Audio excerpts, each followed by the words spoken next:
Decision making is a fundamental everyone have to learn to be competitive at Valorant. Every time you play a game of Valorant, you make decisions from how to push, when to rotate and more. So in this video, I will learn you guys my approach to decision making. We will go in depth in rules to follow, factors that will affect your decision. In the end, we will look at some demos and break down the decision making process so you will get a better understanding of it. Welcome to mastering your decision making. Why decision making is so hard? The reason so many players struggle with this, even at a high level, is because the whole concept is such a mess. It's so much to think about before making a big decision, and if you don't have some rules or a framework, you will get lost in the decisions. The most important to think about is to ask yourself, what are the chances of this succeeding and what effect will this have on the round? This can be applied to any decision you make in Valorant. From trying to retake to pushing early. There are more factors that will have an impact on your decision making that we will go through. But these factors should be automatic the next time you make a decision. Two types of decision making. Reactive decision making.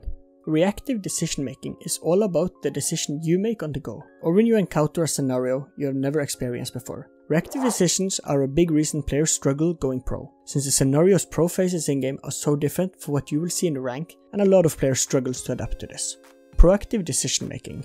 The proactive part about decision making is the decision you make when you encounter a scenario you have played before. This can be how you play versus a default B execute, or how you play in a 3v4 in a specific spot or a map. Both of these are important. You need to be able to make decisions fast in scenarios you are not used to play, since you will encounter these, and your ability to make the correct decision is what sets a good and a great player apart. While if you practice enough, you can make a proactive decision making take over when you have to make the correct decision. Let me explain. The best way to make decision is to use both your proactive and a reactive decision. Use the proactive to make a fast decision of what is known, like time to rotate, what position to play and all the other fundamentals. Then use the reactive decision to understand the scenarios and come up with what to do. Some rules to follow. Set goals.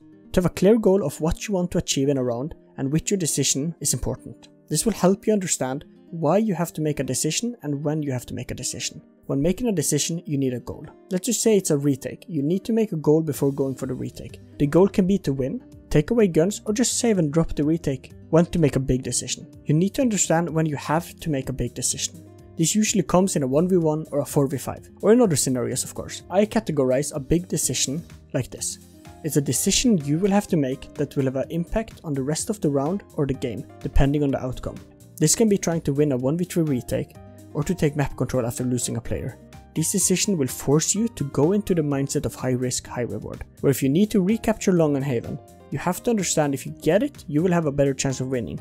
But if you die doing this, the round is lost. You can practice your aim for hours, but if you don't know how to make the correct decision, you will never succeed.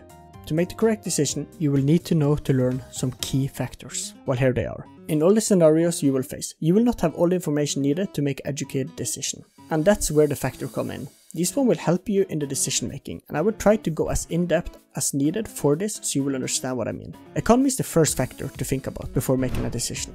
In the start of the round, you can see how much money your team and enemy team have. This will give you a clear roadmap on what both teams will buy and have for the round.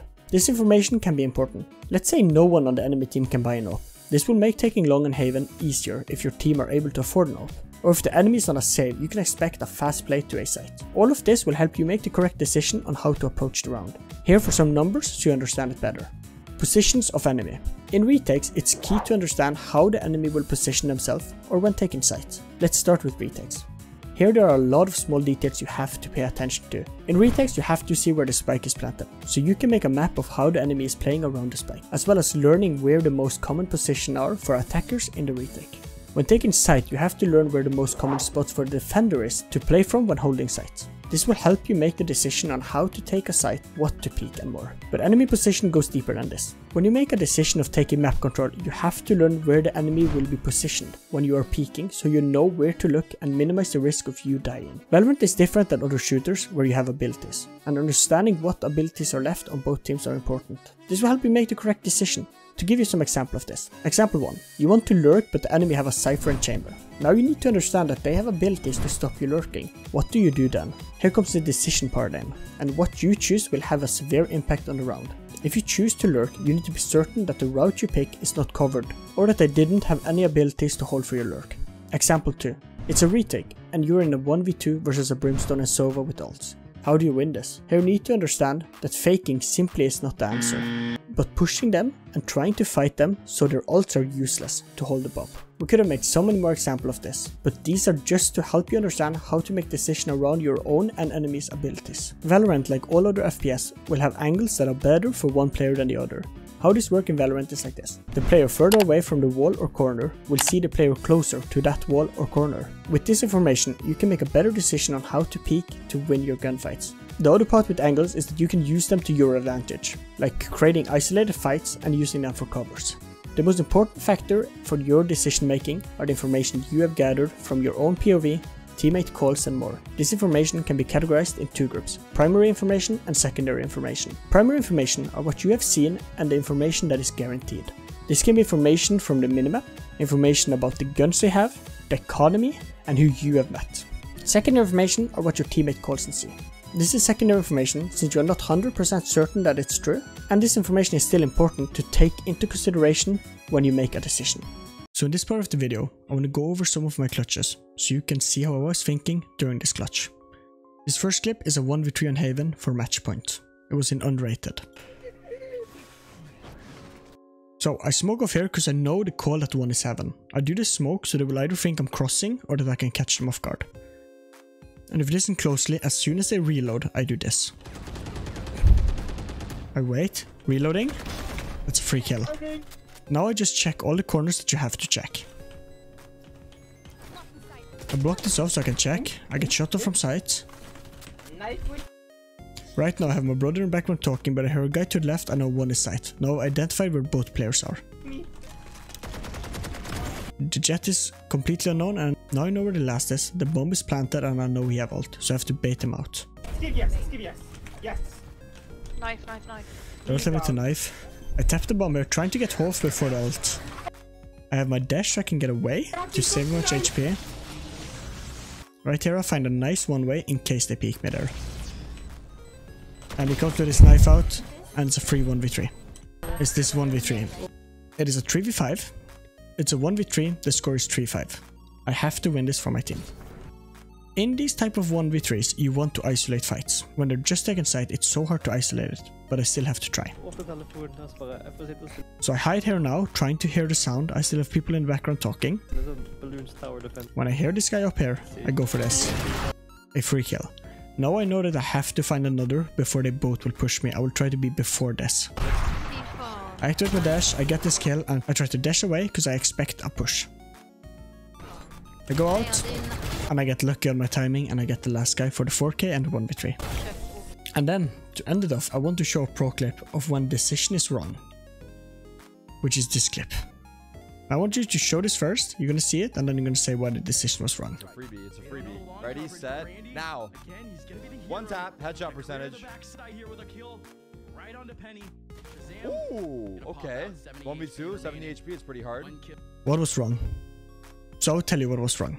It is a 3v2, you don't really have to peek it, but he gets a good opening here, because it's such an unusual spot to play when the bomb haven't even been planted. It's a freebie. Ready, set, now. He sees the gun and a free kill. The problem is this. He doesn't move away, he just stands there. Yeah, it's a 1v3 and you dying here will most likely not lose you the round. Shazam is a good player, but you don't have to die here. You can go and hide and make Shazam have to worry now. If you've seen him in map, you have to worry now all in this cubby right there and on C site and what's happening. But instead, he stays out and get traded 1 for 1 and render his kill kinda useless. In-game UI. The in-game UI tells you a lot of information as well. Here it's easy to get information from everything, but the UI is at least the bare minimum you have to care about before making a good decision. First is the tab button. This shows you the agent the enemy team have, kills, stats and money. The minimap on the other hand tells you where your teammates are, shows you position that are open on the map and where the enemy have been seen. And for the last part of the UI is the ping system that Valorant have. This will help you pinpoint exactly where the enemy is when a teammate spots them. How to improve your decision making. Number 1 is be rested.